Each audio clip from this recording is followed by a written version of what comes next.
So, Call of Duty has had its life, and I'm just gonna say a few things, and yeah. Um, did you guys ever remember the good old days of Call of Duty? Like the ones where nothing mattered, and you just did what you wanted to do because you wanted to do it? I guess, I mean, the good old days. Uh, the days where the MP was not classified as a tryhard gun and was just every other gun. Same with the ACR, the M. Well, actually, the M16 was sort of douchey and the FAMAS, but like those good old days. I mean, the days where nothing mattered, the days where you could do what you wanted and not be flamed for it. You guys remember those days? The days when like you could capture, like if you got a nuke, you were like, "Oh my god, I got a nuke, yes!"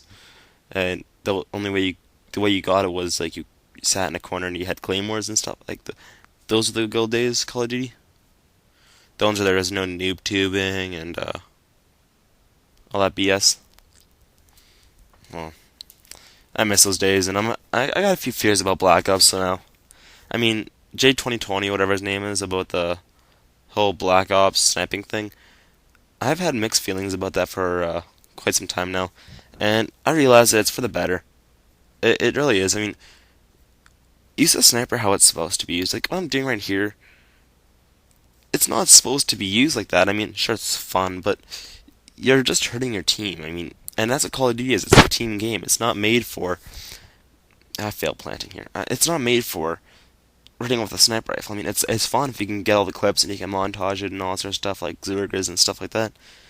But really, I mean, I think that this is a good movement forward. I think it's not a bad one. I think that you being able to play to win compared to play to get kills and stuff like that, I think that's a good thing.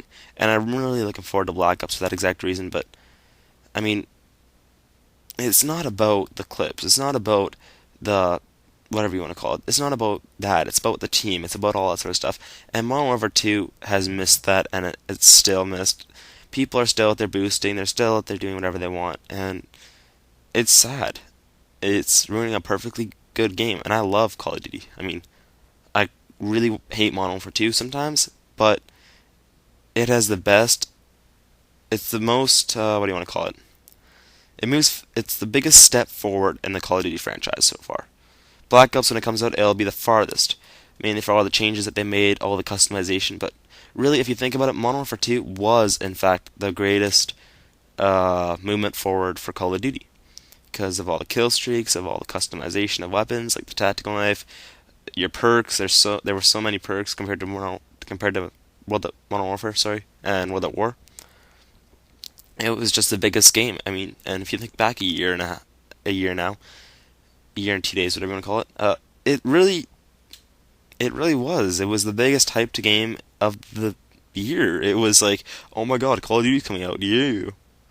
And now it's like, well, I think people forgot that Activision isn't Infinity Ward, and I think that because of that past of Modern Warfare 2 and all the new tubes and all the bullshit that goes on in it, people are turned off of of Call of Duty, and it's really sad because it is a good franchise. And don't get me wrong, I hate sometimes Modern Warfare 2 for all the bullshit that goes on, but yeah, I'm gonna miss this game, and I'm really hoping that in once Black Ops comes out, all the douchebags that are doing this will either go over to Black Ops, and it'll be really hard for them to do that because of all the changes that they made. No woman army, no commando, none of that bullshit.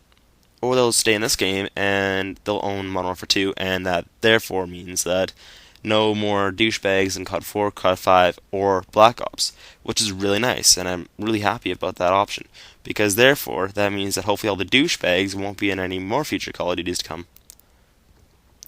And so now that's said and done, I'm going to talk a little about on how I got, like my past in Call of Duty. When Call of Duty 4 came out, my brother just bought the PS3. He got it for his grade 9 graduation, and we were like, oh my god, yes, something other than the PS2, woo! And then I met UT, and how I met UT, I don't think I'll ever forget this day. I don't think I will ever forget this day. It was a domination off of Villa. It was me versus UT, a guy named Just Play, Don, and Tigresh, and they had so much air support in there, and I just took it all down. They were so pissed off with me, and they realized that because I did that, I might be a good player. And then, well, I don't know. We just started gaming together, and UT then went competitive. Therefore, I sort of followed them because I don't know. I didn't really know what to do because, well, Donovan got married. Not Donovan, like not headshot only, but Donovan Just Play.